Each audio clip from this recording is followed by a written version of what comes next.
দিদু দিদু দিদু একটা গল্প শোনাও। আজকের গল্পের নাম গোপাল ভাঁড় ও আকাশের তারা।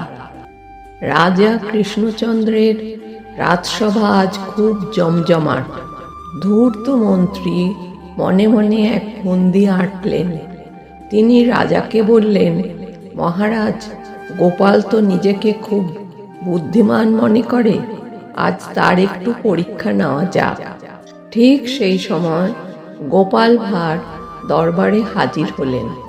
তার কাঁধে লাল গামছা আর পরনে হলুদ কুর্তা। রাজা বললেন, গোপাল, মন্ত্রী মশাই তোমাকে একটি প্রশ্ন করতে চান, তুমি কি তৈরি? মন্ত্রী মশাই এগিয়ে এসে বললেন, গোপাল, তুমি কি বলতে পারো এই বিশাল আকাশে ঠিক কতগুলো তারা আছে? ঠিক ঠিক বলতে হবে, কিন্তু ভুল বললে শাস্তি হবে। মন্ত্রীমশাইয়ের মুখে তখন এক কুটিল হাসি।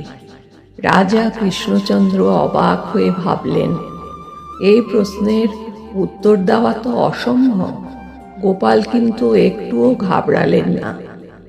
গোপাল বিনীতভাবে বললেন, এটা তো খুবই সহজ প্রশ্ন, তবে গণনার সুবিধার জন্য আমার মাত্র একদিন সময় লাগবে। পরদিন গোপাল রাজসভায় একটি মস্ত বড় লোমশ ভেড়া নিয়ে হাজির হলেন। রাজা অবাক হয়ে সিংহাসন থেকে ঝুঁকে দেখলেন। তিনি ভ্রু কুঁচকে বললেন, গোপাল, উত্তর কোথায়? তুমি উত্তরের বদলে এই ভেড়া নিয়ে কেন এসেছো?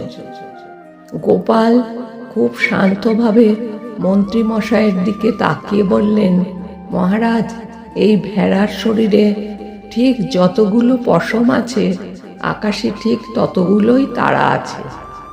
বিশ্বাস না হলে মন্ত্রী মশাইকে একবার গুনে দেখতে বলুন। কথা শুনে মন্ত্রী রেগে আগুন হয়ে গেলেন। তিনি চিৎকার করে বললেন, এ কি পাগলামি! এই ঘন পশম কি কখনো গোনা যায়? এটা তো অসম্ভব কাজ। গোপাল হেসেই কুটুপুটি। তিনি বললেন, মন্ত্রীমশাই, আকাশের তারা গোনা যদি সম্ভব হয়, তবে ভেড়ার পশম গোনাও সম্ভব। আপনি না হয় আজ রাত থেকে এই ভেড়াটির পশম গোনা শুরু করুন। রাজা কৃষ্ণচন্দ্র হো হো করে হেসে উঠলেন। তিনি গোপালের বুদ্ধিতে খুব খুশি হলেন এবং তাকে একটি রত্নখচিত হার উপহার দিলেন। মন্ত্রী মাথা নিচু করে সভা ছেড়ে চলে গেলেন। গল্প দিদুর এমন অনেক গল্পের জন্য ভিডিওটা লাইক করো আর শেয়ার করো, সাথে চ্যানেলটা সাবস্ক্রাইব করতে ভুলো না। তাহলে আজকে আমি আসি, নতুন গল্পের সঙ্গে তোমাদের সাথে দেখা হবে।